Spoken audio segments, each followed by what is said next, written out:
Welcome back to my Minecraft world. The classroom is looking well. Let's just get straight into it. Won't even bother explaining. So we have a lot of things that have changed. Oh, and it's nighttime. Perfect. So, as it's going into night, you will see one of the first obvious changes I've made. One of them might be the giant evil tower. It's finally finished. Oh, it's not finished. I might add a bit more to it. But look at this light system in the town. Alright, so they're all coming on now, because they turn on when it's nighttime, so you'll see. Anyway, we've got the music annoying us while we do this, but we've gotten a lot of redstone, and I've been learning how to use it. So let's show you all the redstone stuff I've made. Let's make it a redstone episode. This is our first system. This is the farm. All we do is hit the switch. Everything gets flooded into this chest. And then, look at that, all my carrots just start coming through. My carrots and wheat. Okay, all replanted. So the redstone for this one's really simple. I've got a lever, or a switch, whatever you want to call it, which is attached to this wire, which runs all the way up to the back.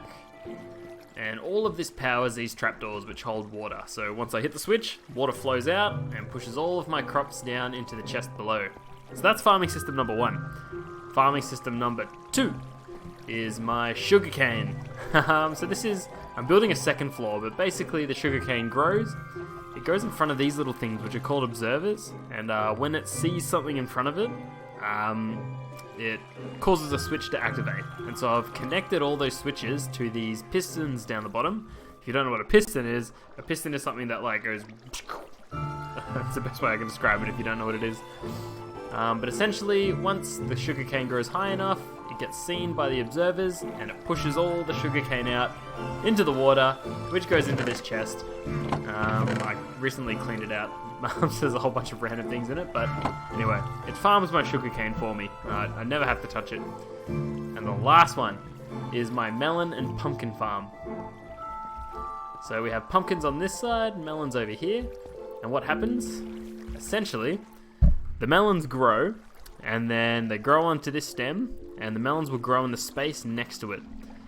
So once that happens, the observer picks that up. So if a melon appears there, the observer goes, hey, oh, something changed. And then these pistons, there's 4 on each side, they all shove out at once, and if there's any melons or pumpkins in the way, they get pushed into the water, which flows all the way down into a chest just here. So it's another automatic farm. I don't have to touch it at all, and it literally just sits here. I don't have to do anything, and as long as I'm in the area, yeah, I just get watermelons. So on this side I've got pumpkins. There's 39 pumpkins in there at the moment, and that just keeps going. It's really cool. Hang on, I'll hang out so I can show you what it looks like. I don't know if it grows at night, honestly. I've put the lights up, but... Okay, this is what happens. Let's say a melon appears here. This is what all the pistons will do if a melon appears right here.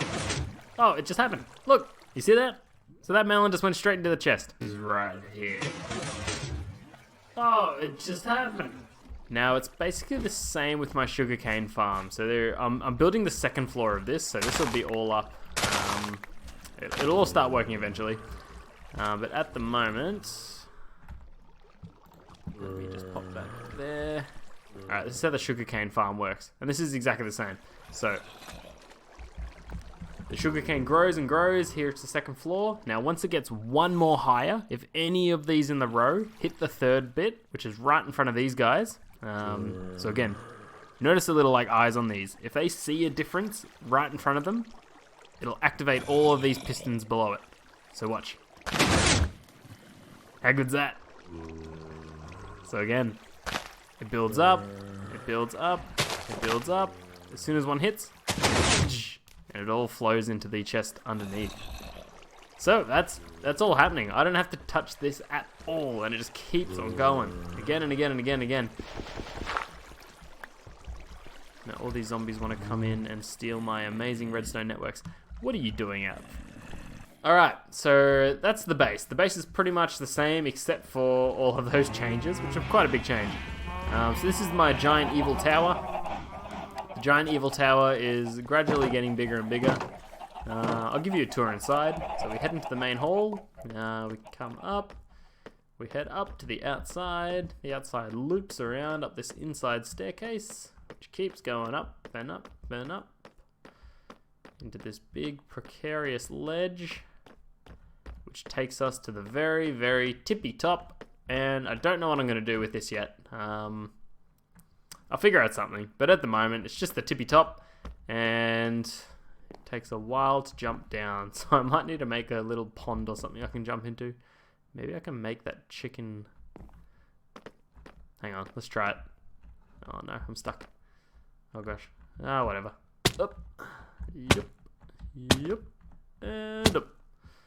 Okay, so last episode you saw me in the nether, and things didn't go very well. So I have conquered the nether, and I'm going to show you what I did.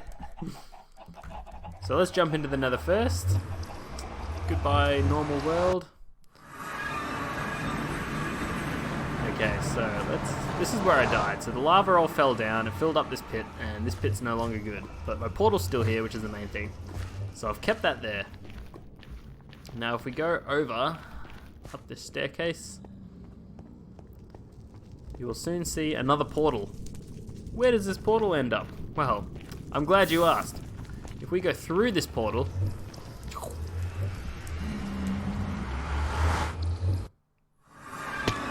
hey, we end up at the church.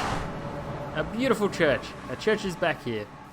Now you might be wondering, how on earth did we end up at the church? We only walked like a few meters, and you made this whole train system to connect it all up. Well, first we'll feed Butter. There's a steak for you, Butter.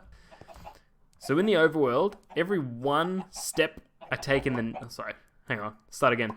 In the nether, every one block that I walk is worth 8 in the real world. So you go this much further. So let's say, for example, if I walked 1, 2, 3 blocks in the nether, just 3 steps. In this overworld, I would have gone, let's see, well, 1, 2, 3, 4, 5, 6, 7, 8. 1, 2, 3, 4, 5, 6, 7, 8. 1, 2, 3, 4, 5, 6, 7, 8. Alright. So if I was in the nether and I walked 1, 2, 3 steps, I would end up all the way over there if I built another portal and then came back to the normal world. Okay, so which way do we go again? Okay, we go... Oh, I should show you this as well. So in the nether, I have this little base. I made this little base because there's a whole fortress here. It's called a Bastion Remnant, I think it's called. But essentially I found a whole bunch of really good loot. I have a couple saddles for the horses, so I'll catch some horses at some point. But anyway, that's a whole nother story. If I go back this way, let's take you on a journey. Let's all go on a journey together, and you'll see exactly how far I went.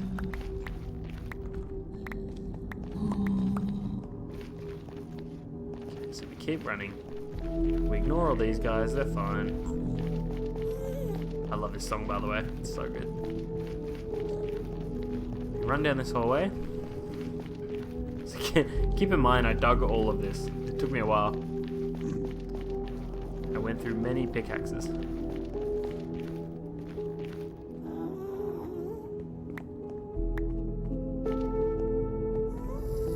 Down we go. We came across this little corridor. We go down this corridor. And then we come to a fork in the road. That goes one way, this goes another way. Let's go up.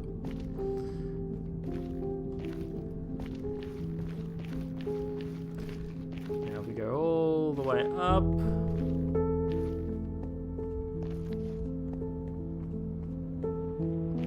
We find another portal.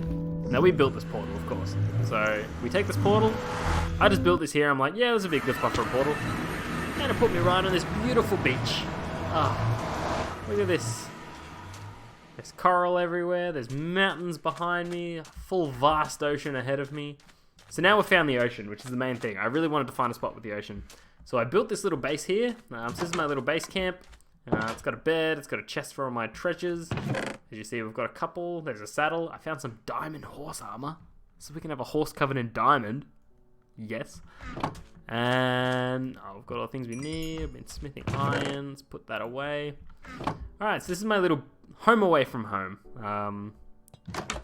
So it's not a church, it's a full-on home. We've got a little base where we're going to start building another storage area.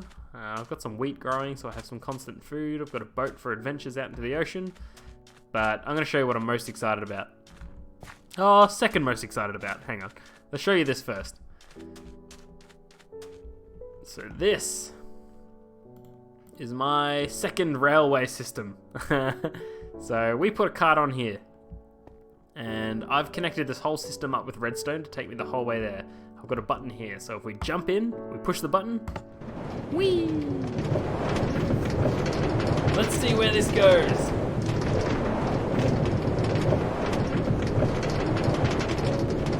Come all the way around. Head into our tunnel.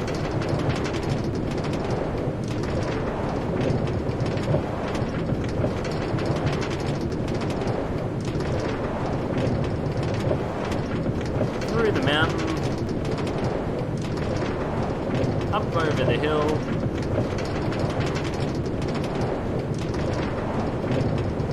and oops, okay, well we run to that. Oh, that's right, a chicken got in the way of the system and stopped all my minecarts. So we'll keep that going. Here we are, this is the new area I'm going to explore fully. We've got a desert, so we've got cacti now, we've got more sugarcane, there's a village over there. We'll stop here first. Sorry. Oh, my chest is... Alright, he's off. He's off on an adventure. Alright, so this is my little mini base. So I've found a whole nother mine shaft to explore, and there's so much stuff in it. And this... Oh, I'm so excited about this. The minecart comes up. It dumps everything into this, it's called a hopper. So a hopper, basically, it's a funnel, items fall into it, and they get pushed down into whatever I choose. And I've currently chosen it to get pushed down into this treasure chest here. So, how does it work? Okay, some of you might be able to follow along, some of you might not.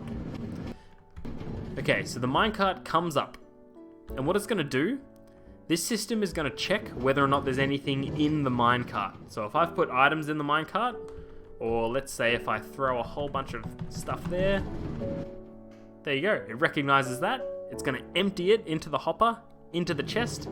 Once it's done, it's going to go back down again. So how does that work, you might ask? Well, it's a little bit complicated. There's a couple things with redstone that you can do. So one, this is a repeater. All that does, it takes in a signal and it puts that signal out. That's all it does. This is a redstone torch. If the redstone torch is on, the blocks around it will also be on. If it's off, the blocks around it will be off. Pretty simple. Imagine it... okay, never mind. Now this is the most complicated bit in here. This is a comparator. No, fancy word. But you know the word compare. What it does, whatever you've hooked it into, it's going to compare whether that thing is something or whether it's not something. So if we take it into terms of this hopper. So this hopper, there's two states it can be in. One, it can be empty. Two, it can have something in it. So if I put an item into this hopper, that's a yes. If there's no item in it, that's a no.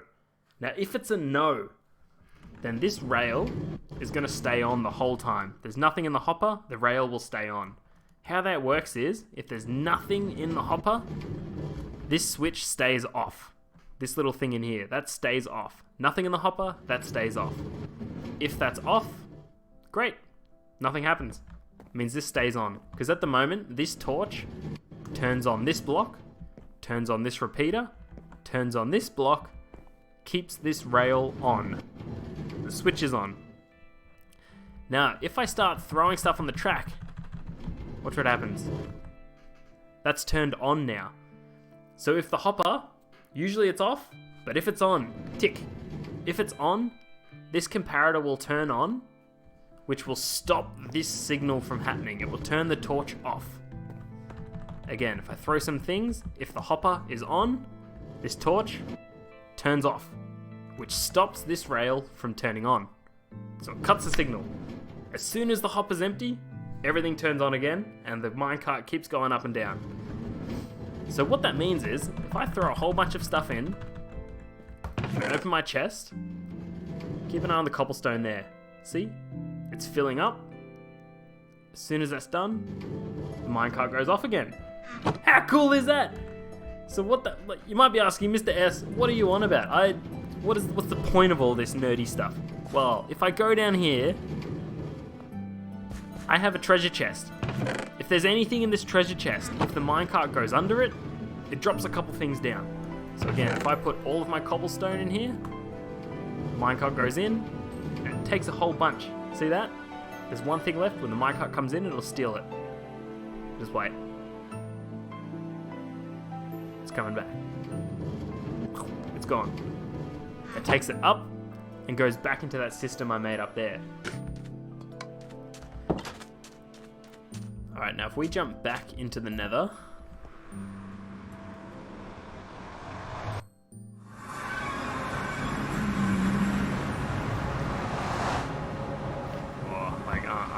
I'm very excited. I think you guys will be excited too. Okay, let's head down. Down here we go. Now I mentioned the path splits into two just before. That goes back home, that goes to my second base, but where does this go?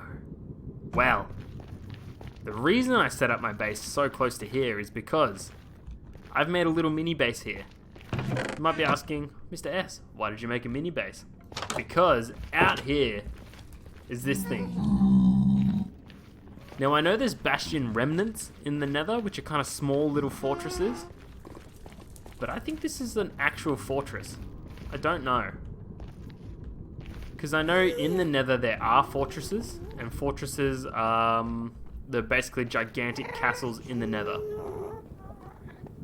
But if I cross this bridge, look at the inside of this place. Look at this. This can't be something small. This is something very, very big. Look at this. Oh my gosh, it's one of those spooky things. That's alright, it doesn't arm here. So, this is going to be next episode. I am going to tackle this place, and we are going to get some really good loot. So, but thank you for watching, and Jamata.